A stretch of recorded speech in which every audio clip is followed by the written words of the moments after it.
এবাৰ মঞ্চলৈ আমন্ত্ৰণ জনাইছোঁ স্মৃতি ৰোমন্থনৰ বাবে শ্ৰদ্ধাৰ শ্ৰীযুত মুকুল ৰাভা মহোদয়।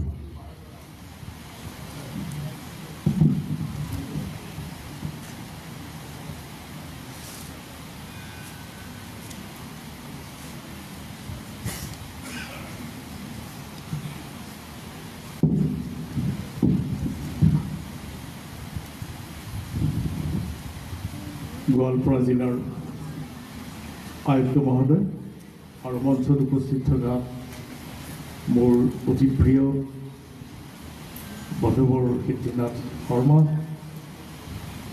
গোৱালপাৰা মহাবিদ্যালয়ৰ অধ্যক্ষ ডক্টৰ সুভাষ বৰ্মন, বন্ধুবৰ দিলীপ শৰ্মা, ভাতৃপ্ৰতিম দীপক নাথ আৰু আমাৰ সন্মুখত থকা আপোনালোক সকলো ভূপেন হাজৰিকাৰ গুণমুগ্ধ সকলোলৈকে মোৰ আন্তৰিক প্ৰীতি আৰু শ্ৰদ্ধা নিবেদন কৰিছোঁ।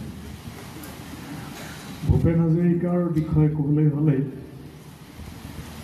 মোৰ এটা ভয় ভাৱ হয়। এইকাৰণে ভয় ভাৱ হয়, যিগৰাকী ব্যক্তিৰ সান্নিধ্য পোৱা বুলি ক'বলৈও ভয় হয়, যে গোটেই বিশ্ব ভ্ৰমণ কৰি যি জ্ঞান গৰ্ভ গভীৰতা তেনে এজন ব্যক্তিৰ সান্নিধ্য পোৱা বুলি কোৱাটো মই অলপমান ক'বলৈ ভয়েই কৰিছোঁ।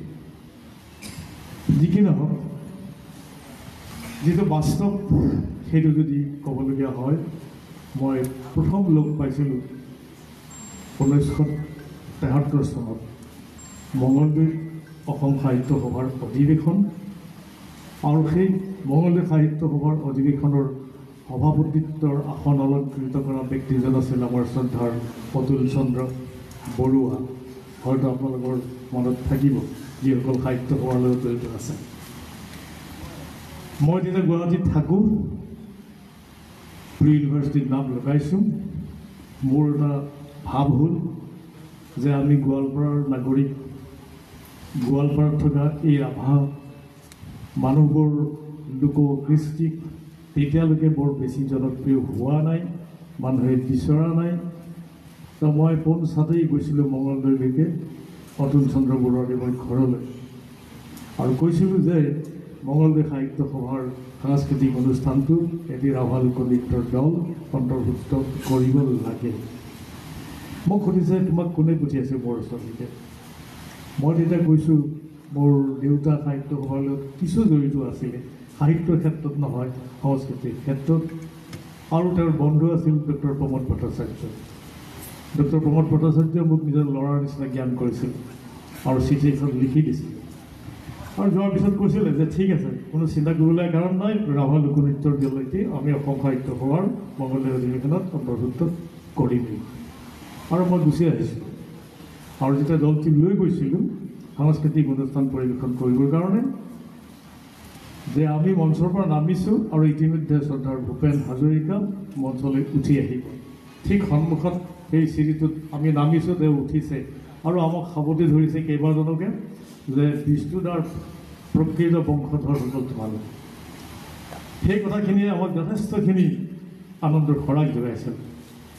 আৰু যেতিয়া মোৰ বেছি বয়স হোৱাই নাই, 17 বছৰ পাৰ হৈছে মাত্ৰ, তেতিয়াৰ পৰা এটা মনত ভাৱ আছিল যে এনে এজন ব্যক্তিক লগ পোৱাটো যেন অত্যন্ত সৌভাগ্যৰ বিষয়।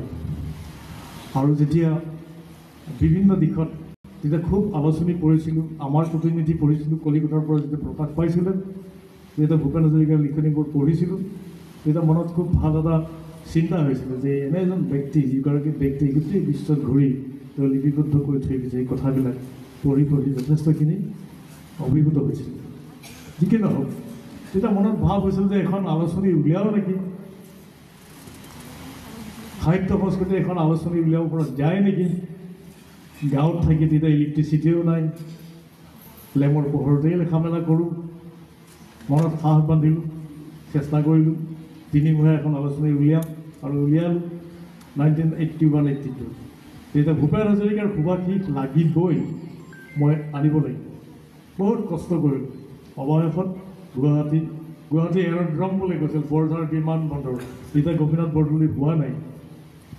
তো তাতেই তেওঁ লিখি দিছিলে যে সুভাষিক বাণী নৱদূত নামৰ সেই আলোচনীখনত, আৰু আমি ছপাইছিলোঁ।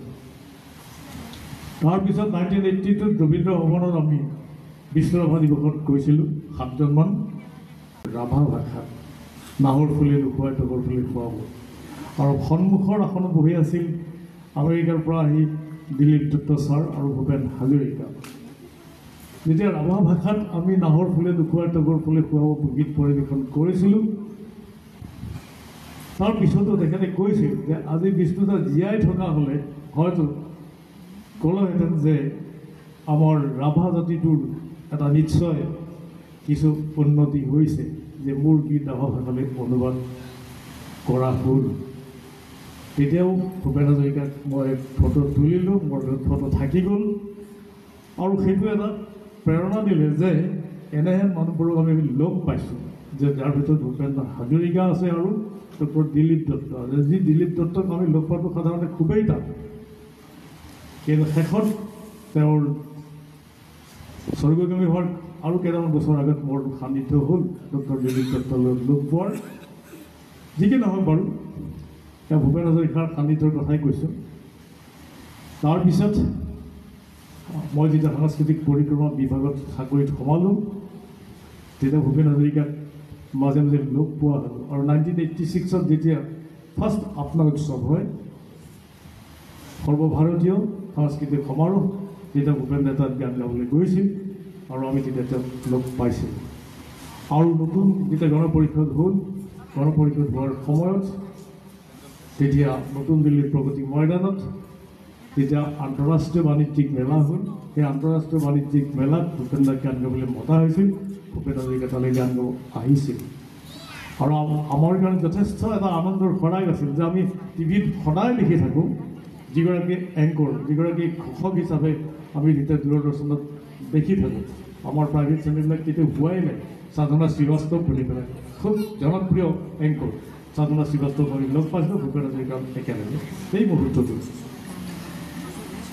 তাৰপিছত যেতিয়া লাহে লাহে আৰু কিছু সান্নিধ্য পাবলৈ আৰম্ভ কৰিলোঁ, যে বিজনী সাংস্কৃতিক কেন্দ্ৰ উদ্বোধন কৰিব লাগিব, মোক দায়িত্ব দিলে।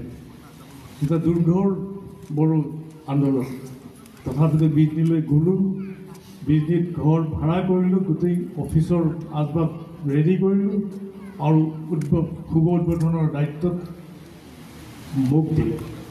আৰু আমি যোগাযোগ কৰিলোঁ যে শুভ উদ্বোধন কৰিবৰ কাৰণে আমাৰ সকলোৰে অতি জনপ্ৰিয়, অতি মৰমৰ, অতি শ্ৰদ্ধাৰ ভূপেন হাজৰিকা। আৰু ভূপেন হাজৰিকাই যিদিনাখন বিজনেছ সাংস্কৃতিক কেন্দ্ৰ উদ্বোধন কৰে, সেইদিনাখন সাংস্কৃতিক সন্ধিয়াৰ আয়োজন কৰা হৈছিল একমাত্ৰ ভূপেন হাজৰিকা আৰু প্ৰতিভা পাণ্ডে বৰুৱা, যাক নেকি আমি কৈছোঁ গোৱালপাৰা জিলাৰ একচ্ছত্ৰী লোকগীতৰ সম্ৰাজ্ঞী বুলি ভাবে।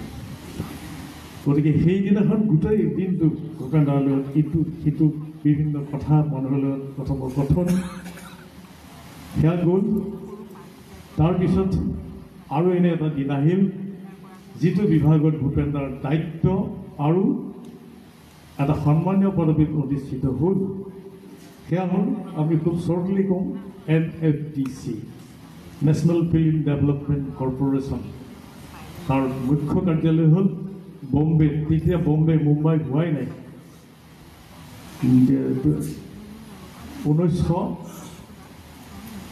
1991 তেতিয়া ভূপেন দাই এটা প্ৰস্তাৱ দিছিল যে অসমৰ চলচ্চিত্ৰ জগতখনৰ এটা উন্নয়নৰ কথা চিন্তা কৰি পেলাই, যে অসমৰ চিত্ৰ পৰিচালকসকলে যেতিয়া ছবি পৰিচালনাৰ কাৰণে ঢাপলি মেলে, কেমেৰাটো ভাড়া কৰিব লাগে কলিকতাৰ পৰা, NFDCৰ পৰা, নেশ্যনেল ফিল্ম ডেভেলপমেণ্ট কৰ্পৰেশ্যনৰ পৰা কেমেৰা ভাড়া কৰি আনিবলগীয়া হয় কলিকতাৰ পৰা অসমত চলচ্চিত্ৰৰ উদ্যোগটোৰ কাৰণে। যেতিয়া তেখেতে প্ৰস্তাৱ দিছিল যে অসমত এটা NFDCৰ ব্ৰাঞ্চ খুলিব লাগে, যে নেশ্যনেল ফিল্ম ডেভেলপমেণ্ট কৰ্পৰেশ্যনৰ এটা ব্ৰাঞ্চ খুলিব লাগে, আৰু সেই বিভাগটোৰ ডাইৰেক্টৰ বৰ্ডৰ এজন সদস্য আছিল আমাৰ শ্ৰদ্ধাৰ ভূপেন দা। যেতিয়া অসমত ব্ৰাঞ্চ এটা খোলা হ'ল, এজন বিষয়াৰ প্ৰয়োজন হ'ল, বিজ্ঞাপন দিলে, আৰু বিজ্ঞাপন পাই মই ডিৰেক্টৰৰ অনুমতি সাপেক্ষে মই আবেদন জনালোঁ। ডিৰেক্টৰে ক'লে যে এইটো কৰ্পৰেশ্যনৰ হয় আৰু এইটো হ'ল আমাৰ ষ্টেট গভৰ্ণমেণ্টৰ। মই কৈছোঁ মোক লিয়েনত যাবলৈ দিয়ক, মোক লিয়েন দিয়ক, মই যাম তালৈকে কিছুদিন কাম কৰিম। ডাইৰেক্টৰৰ লগত চুক্তি হ'ল, মই 1.5 বছৰ লিয়েন ল'লোঁ। যেতিয়া মোক নিযুক্তি দিলে, বম্বেৰ পৰা মোক নিযুক্তি পত্ৰ টেলিগ্ৰাম কৰি পঠিয়াই দিলে। আমি 8জন কেণ্ডিডেট আছিলোঁ, মোক নিৰ্বাচন কৰিলে। মই তেতিয়া এপইণ্টমেণ্ট লেটাৰ টেলিগ্ৰাম হিচাপে পাইছোঁ। তাৰপিছত মই জইন কৰিলোঁ। জইন কৰাৰ পিছত ভায়া কলকাতা হৈ মুম্বাইলৈ মই ট্ৰেইনিঙত গুচি গ'লোঁ। য'ত নেকি ৱাৰলি বুলি ঠাইডোখৰ আছে, তাৰ যিটো বিল্ডিং, সেই বিল্ডিংটোৰ নামেই হ'ল ডিস্কভাৰী অফ ইণ্ডিয়া। তাৰ 6th and 5th ফ্ল'ৰত সেই অফিচটো, তাত মই প্ৰশিক্ষণ ল'লোঁ। আৰু সেই মুহূৰ্তত ভূপেন দা নেশ্যনেল ফিল্ম ডেভেলপমেণ্ট কৰ্পৰেশ্যনৰ ডাইৰেক্টৰ বৰ্ডৰ এজন সদস্য। যেতিয়া ডায়েৰীখন বছৰত এবাৰ ওলাই আহে, জানুৱাৰী মাহত ডায়েৰীৰ প্ৰথম পৃষ্ঠাত মোৰ নামটো আছে মুকুল ৰাভা, তলত ডাইৰেক্টৰ বৰ্ডৰ ডাইৰেক্টৰবিলাকৰ ছবি আছে, তাত ডক্টৰ ভূপেন হাজৰিকাৰ ছবি আছে, তেওঁ এজন সদস্য সেই বৰ্ডৰ।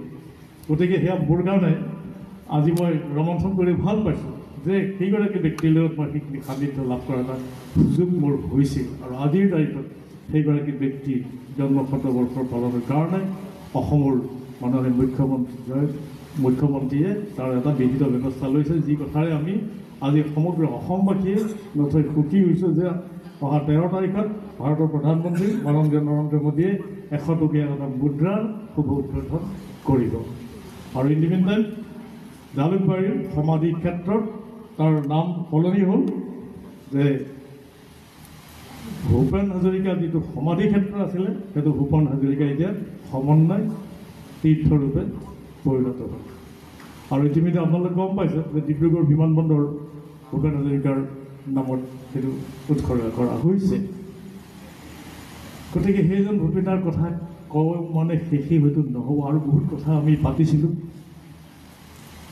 1998-ৰ 19 জানুৱাৰী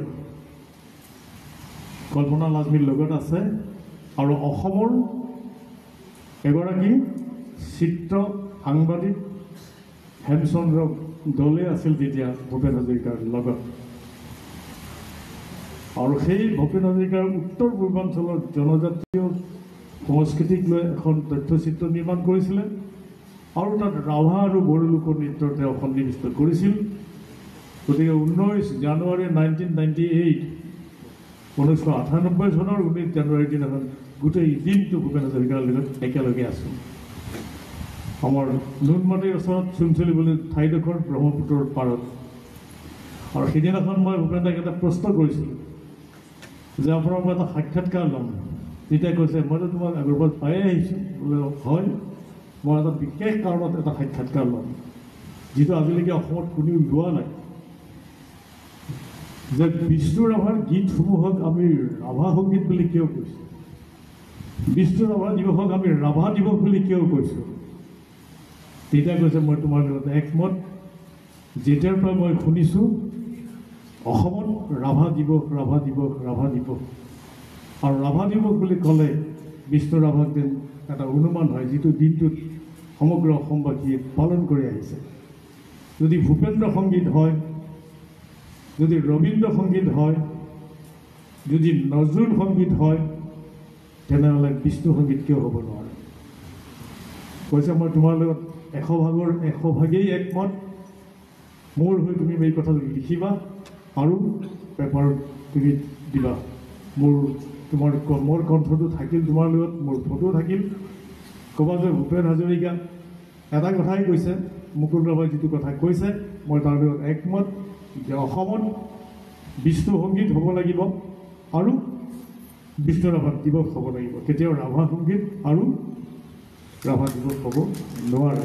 কাৰণ ৰাভা এটা সুকীয়া জনগোষ্ঠী, যি জনগোষ্ঠীৰ স্বকীয়তা আছে, যি জনগোষ্ঠীৰ ভাষা আছে, যি জনগোষ্ঠীৰ সংস্কৃতি আছে, যাৰ নিজস্ব পৰম্পৰা আছে। গতিকে ৰাভা দিৱস, ৰাভা সংস্কৃতি বুলি ক'লে সেই জাতিটোক বুজাব। গতিকে এনেকুৱা এটা প্ৰায় কিছু আধা ঘণ্টাৰ সাক্ষাৎকাৰ মোৰ আছে।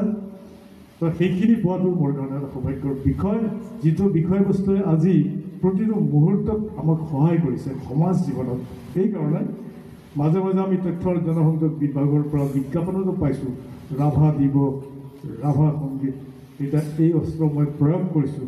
ভূপেন হাজৰিকাৰ কণ্ঠ আছে, ভূপেন হাজৰিকাৰ ছবি আছে, মোৰ সাক্ষাৎকাৰ, এইটো আপোনালোকে চাওক আৰু বিষ্ণু সংগীত কৰক, বিষ্ণু ৰাভাক দিৱস কৰক। গতিকে বাস্তৱ জীৱনত ভূপেন হাজৰিকাদেৱৰ যিবোৰ সান্নিধ্য এনেধৰণেই কেতিয়াবা মনলৈ ভাৱ আহে যে প্ৰকৃতাৰ্থত মই কোৱা কথাবোৰ জানোচা কোনোবাই কয় এনেই কৈছে, তাত সমূহ তথ্য মোৰ লগত আছে, প্ৰয়োজন হ'লে মই দিব পাৰিম। আৰু সেয়াই কৈছোঁ যে সেয়াই আছিল আমাৰ অতি মৰমৰ অতি শ্ৰদ্ধাৰ ভূপেন হাজৰিকা। পদ্মাৰ ধুমুহাই উটুৱাই নিয়া সেই সোণৰ ঘৰ বাৰী বিচাৰি যেতিয়া লুইতৰ চাপৰিত পোৱা গৈছিল, পদ্মাৰ ধুমুহাই যেতিয়া চুৰমাৰ কৰি নিয়া সেই সোণৰ ঘৰ বাৰী বিচাৰি লুইতৰ চাপৰিত পোৱা গৈছিল, তেতিয়াও ভূপেন দাই কৈছিল, আকৌ বান্ধিম ঘৰ আকৌ গামেই দি আপোন হাতে অসম গঢ়ি হাত পৰিব আকৌ বান্ধিম ঘৰ আকৌ গামেই গীত আপোন হাতে অসম গঢ়ি হাত পৰিব সেয়া হ'ল ভূপেন দাৰ সুৰ, ভূপেন দাৰ সৃষ্টি। তাত আমি বিচাৰি পাইছোঁ কি, যারে বন্ধু যা তাল গাছে ঢলে হেসকা হাতানে পিরিতি খোসে মাঘ মাহ শিশিতে, যারে বন্ধু যা তাল গাছে ঢলে হেসকা হাতানে পিরিত খোসে মাঘ মাহ শিশিতে, আকো বান্ধিম ঘর আকো গাবে গীত আপোন হাতে অসম গঢ়ি হাত পৰিব তাৰ মানে কি, তেওঁ এটা কথাই কৈছিলে, যদি নতুন কিবা সৃষ্টি কৰিব বিচাৰো এনে এটা সৃষ্টি কৰিবা য'ত নেকি লোকগীতৰ সুৰ সন্নিৱিষ্ট হৈ থাকে, লোৱাৰ ই সদায় জীৱনীয়া হৈ থাকিব। আৰু সেই আদৰ্শ লৈছিল ক'ৰ পৰা তেখেতে, তেওঁ কৈছিলে যে জ্যোতি ককাইদেৱে সেই কথাটো অনুকৰণ কৰিছিলে, বিষ্ণু ককাইদেৱে সেই কথাটো অনুকৰণ সেই আদৰ্শকে লৈছিলে। কি আছিল লোকগীতটোত, যেতিয়া মাতৃৰ গৰ্ভৰ পৰা শিশুটিয়ে ডাঙৰ হ'বলৈ আৰম্ভ হৈছে, তেতিয়া আমি কি শুনিছোঁ, আমাৰে মইনা শুবৰে বাৰীতে বগৰী ৰুবৰে, বাৰীৰে বগৰী পকি সৰিব, আমাৰে মইনাই বুটলি খাব। সেয়া কি সুৰ, নিচুকনি গীতৰ সুৰ। যি নিচুকনি গীতৰ সুৰ আমি লোকগীতৰ সুৰ বুলিয়েই ক'ব পাৰোঁ। আৰু সেই সুৰ প্ৰয়োগ কৰিছিল ক'ত, যেতিয়া ভূপেন হাজৰিকাই প্ৰয়োগ কৰিছিল, জয়ন্ত হাজৰিকাও প্ৰয়োগ কৰিছিলে। আমাৰ নিৰ্মল প্ৰভা বাইদেউ সেই গীতটো, আকৌ নতুন প্ৰভাত হ'ব কাল ৰাতি নাথাকিব, সেই একেই সুৰ লোকগীতৰ সুৰ, নিচুকনি গীতৰ সুৰ আমি তাত প্ৰয়োগ কৰিছে, যিটো আমি কল্পনাই কৰিব নোৱাৰোঁ। আৰু মংগলদৈত যেতিয়া প্ৰয়োগ কৰিছিলে, সেই সময়ত প্ৰথম তেওঁ ৰচনা কৰিছিল, যেতিয়া মংগলদৈ সাহিত্য সভাত তেওঁ গাইছিল, মংগলদৈ তোমাৰে নাম হওক মংগল কুমাৰ, সেই গীতটো আহিলে ক'ৰ পৰা আহিল, বৰবৰী বা যায় মেনকা সংগীতনি ঘট। গতিকে কিমান লোকগীতৰ সুৰ তেওঁ সংযোজন কৰি থৈ গৈছে, আমি কল্পনাই কৰিব নোৱাৰোঁ, আমি বিচাৰি উলিয়াব নোৱাৰোঁ।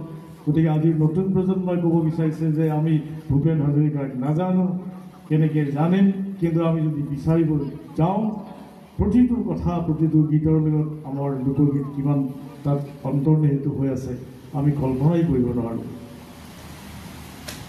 যিকি নহওক, মই আৰু বেছি দীঘলীয়া নকৰিম। কুসুম্বৰ পুত্ৰ শ্ৰীশংকৰ গুৰুৱে ধৰিছিল নামৰে তান, নামৰে সুৰত আনন্দত নাচিছিল পবিত্ৰ বৰদোৱা থান, মোৰ গুৰু ঐ পবিত্ৰ বৰদোৱা থান কুসুম বৰপুত্ৰ শ্ৰীশংকৰ গুৰুৱে ধৰিছিল নামৰে তান নামৰে সুৰতে আনন্দত নাচিছিল পবিত্ৰ বৰদোৱা থান মোৰ গুৰুৱে পবিত্ৰ বৰদোৱা থান পবিত্ৰ বৰদোৱা থান পবিত্ৰ বৰদোৱা থান মাত্ৰ 14 বছৰ বয়সত যি ভূপেন দাই সেই গুৰুজনাৰ আধ্যাত্মিক চিন্তাৰ কথা আনি পেলাই সুৰাৰূপ কৰিছিল, যিটো আমি ভূপেন হাজৰিকাৰ প্ৰথম চলচ্চিত্ৰ আৰু সুৰাৰূপিত গীত বুলি ক'বৰ কাৰণে আজি অতি গৌৰৱেৰে ক'বলৈ সক্ষম হৈছোঁ। সেয়াই আছিল আমাৰ ভূপেন দা। এইখিনি কৈ মোৰ বক্তব্য সামৰিছোঁ। নমস্কাৰ।